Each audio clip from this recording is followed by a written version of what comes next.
do t'jenë aty?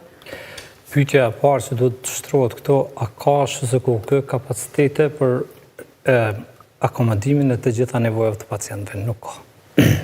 A shkon në njëri prej mjekëve ose infermierëve me ble barë në pacientit kur ai ka nevojë? Nuk shkon. Më falë Besem. Më duhet me ndërprej këto. Si shdashtë as më bo kjo pytja? A shkon infermieri me i ble barnat, kur na e dim për shkrimin e detyrave të punës të një infermierit? Duhet me shku pikrish, po së mlat me kry për që të arsye për thamë. I bjen që duhet me kanë familjarët, apo? Se dikush ka më shku, menaxhmenti s'shkon, jo, dikush ka më shku me i ble, që i bjen të domosdoshme ban prezencën aty. A merr infermieri me pastru pacientin brenda?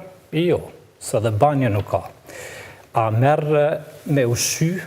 Jo, se kanë me ushqy familjarë. Të më thonë, janë një varg i çështjeve që institucioni shëndetësor nuk i ofron dhe prezenca familjare duhet me qenë aty.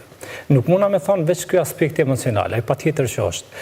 Nuk shkon kërkush me humb ditën e vet të punës dhe me qëndru në spital për çef. Duheni me heq këto pe mendjes. Punëtor shëndetësor dhe menaxhmentët, sidomos menaxhmentët, atë ditë që fillojnë me mendu që institucioni ku ata punojnë është i tyre, aty e kanë humbur rrugën. Duheni me kuptu shumë mirë, institucionet ku jeni të punu janë të qytetarëve. Ata paguajnë taksa që ju më dhënë shërbime. Edhe nëse ju filloni me kriju rregulla, të cilat janë kundërshtim me interesin e tyre, padyshim që kanë marrë dhe me sulmu.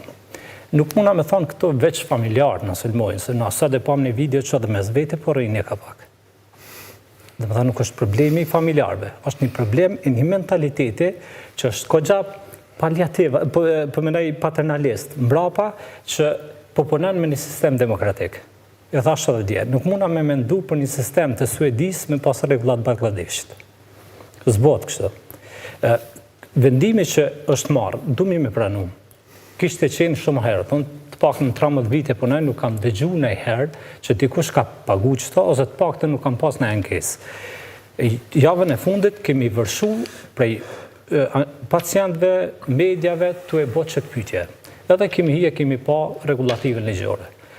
Është në shpërputje komplet me regulativën ligjore, me etiken e punës dhe, si më thonë, mënyrën se si organizohet institucioni shëndetësor. Fakti që i thëmë një familjarë, mos hajde këto, edhe nuk kemi mundësi me ofru që ato që ka i duan pacientit, dhe më thonë, jemi të eshty një pacient drejt vujtjeve dhe më të mëdha. Ka plot gjanat e cilat SHSKK ka mujtë mi bo mranda. Jo dini që keni hapësira të uzurpume atë brenda. Keni mujtë mi liru. Jo dini që në ginekologji, familjari pacient, gruja, para dhe gjatë aktit lindjes duhet me pas partnerin me vete. Nuk e keni bo. Dhe më thonë, po i boni do regullat të cilat i dëmtojnë pacient, jo i përfitojnë. Unë një gjotë duna me, edhe poroj me më pas sa ma shumë njerës këto. Për që ka një pranit të jatë zakonshme të madhe në spitalet të familjarëve të pacientëve, ky fakt nuk do diskutim. Ekziston. Edhe aja rrjedh e pacientëve duhet munal, po ka plot forma, qysh ka mujt munal deri kështu. Jo me marrë një vendim prej ulsës edhe me vazhdu të isit. Veç edhe që ta të shkurt. E pash komunikatën e fundit të SHSKK-s. Po, dhe për atë do flasë. Aja ishte pjesa ma e qërshia mbitort. Thot që në përputhje me udhëzimin administrativ ne i kemi liru kategori deri në 18 vjetë. A faktikisht, pikrish kjo udhëzim thot deri në 15 vjetë. Nuk është autoritet SHSKK-ja që vendos regla mbi udhëzimin administrativ. Shto këtë, që dhe vetë udhëzimi administrativ ka të lashe, sepse ligje ka garantu që familjari pacientit në rastet të caktuara që janë fëmijët, gratë e tjerë, gjithmonë kërkohet prania një përcjellësi brenda. Ja vja fjallën me radhë, pastaj do keni mundësi që t'ju këtheni gjithve përgjigje, mbani shënim Bujar, a ka ndodhë të raportoni në jerë për këtë pages, e t'janë ankuar njerëzit se kam paguar apo kam paguar pa e ditur, apo...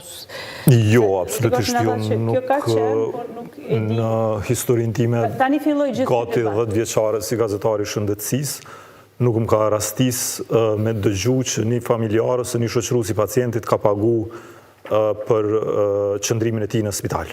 Qoftë në SHSKK, qoftë në spitalet rajonale. Pyetja jam është nëse ka raste që kam pagu, atëherë qysh kam pagu. edhe qysh janë identifiku ata familjar ma herët, sepse tash po e shojmë që po identifikohen me një ID. Mirë po ma herët s'ka ndodhë kjo, pra po besoj që nuk kam pagu, sepse as nuk janë identifiku si shoqërus ose si familjar që janë duke ndajt me pacientin gjatë natës. Ky udhëzim administrativ është të vërtet që daton prej vitit 2007, është revidu në 2024, shumë mirë që është revidu, sepse ka pas shërbime që kanë pas kosto shumë atë lartë në bazë të ati udhëzimi 2007, e kemi pas rastin e implanteve dentare që në bazë të ati udhëzimi kanë kushtu deri në 400 euro, sot kushtojnë shumë a lirë me revidimin e udhëzimit administrativ. Edhe ky shërbim, ose kjo tarif për shoqërusit ka qenë 5 euro, është zvoglu në 3 euro, nështë ka mujtë me u bo 1 euro, nështë ka mujtë me u heq shkrejt. Qështja është... Ndoshta nuk është tek lartësia e shumës që ata paguajnë, sepse fundja nëse do të kishte kushte... pacienti në spital kushton shumë më tepër se aq. E vërtet. Ne dim sa shpenzohet qoftë edhe nëse je duke trajtuar sistemi publik. Interesant, Mimoza, në këtë rast, edhe pacienti vetë pagun 3 euro për qëndrimin e tij në spital. Unë e përqyton, nuk kam të lasë, se e pasi deklarat. Nuk e kam të lasë... 3 euro pagun pacientit, 3 euro pagun shoqërusi. Sepse 3 euro me gjithat gjindën, po ideja është... Jo, dhe si qasë kjo është diçka tjetër. Qështja është, më falë, pacienti prej momentit kur pranohet në spital, i merë në shumicën e rasteve qarshafat prej shtëpis, postavat për më mbulu, qebet, krejt ato nxemse, kur s'ka nxemse prej termokosit. Kur ka ndonë me koftë të kuke, kur e moni me... Viteve të fundit vërtet, sepse me termokosin është regullë, por në qytetet tjera, po flasin përgjësisht për vuajtjet e familjarve në spital, edhe i marin, po është. Kujdeset për me ble barna, si se tha Besimi, kur mungojnë barnat, materialet shpenzuse, kujdeset gjatë natës, kur pacienti ka nevoj me u bartë, me shku në toalet. Njët sanitare lënë shumë për dëshiru në SHSKUK, edhe në spitalet rajnale, edhe në QKUK viteve të fundit, ka pak përmirësime, po fatkeqësisht toaletet janë në gjendjen më të keqe. Këtu e kanë një pjesë të fajt edhe vetë pacientat edhe familjarët, cilët fatkeqësisht ka raste kur nuk kujdesen, kur i shfrytëzojnë këto shërbime. Mirë po, prania familjarëve është domosdoshme edhe në kësaj, po të kishte spaku kushte, nëse shoqërusi do ta kishte spaku një komoditet që ndroj afër pacientit, edhe do t'ja vlente pagesa, po nuk e ka. Edhe Vlorianit, edhe pastaj filloni debatin edhe përgjigjet për pyetjet e ngritura, si e vlerëson si politik, si vendim këtë me që kemi një sistem publik shëndetësor ku jemi të liruar nga, le të themi, shërbimet në mungesë të sigurimeve shëndetësore? Po, është interesant me pa gjithë kur flitet për tarifa shtesë, krijohet pak përshtypja, thuaj se pjesa tjetër është falas, po që ajo gjithë shka që marrin, se cili shërbim që marrin nuk është falas. Dhe më thonë, këtë sistemi shëndetësor në Kosovë funksionon me taksa tonat. Kështu që kjo tarif shtesë është shtesë, edhe ajo që këna marrë pa pagesë, të ojza e këna marrë me pagesë. Po besoj që po thoni që përveç taksave tona, qëndrimi i spital ka sërish kosto shtesë. Ajo që shë kësha shtru ashta që diskutim, nuk është tarifa e madhe ose a ishtë dashtë me egzistu.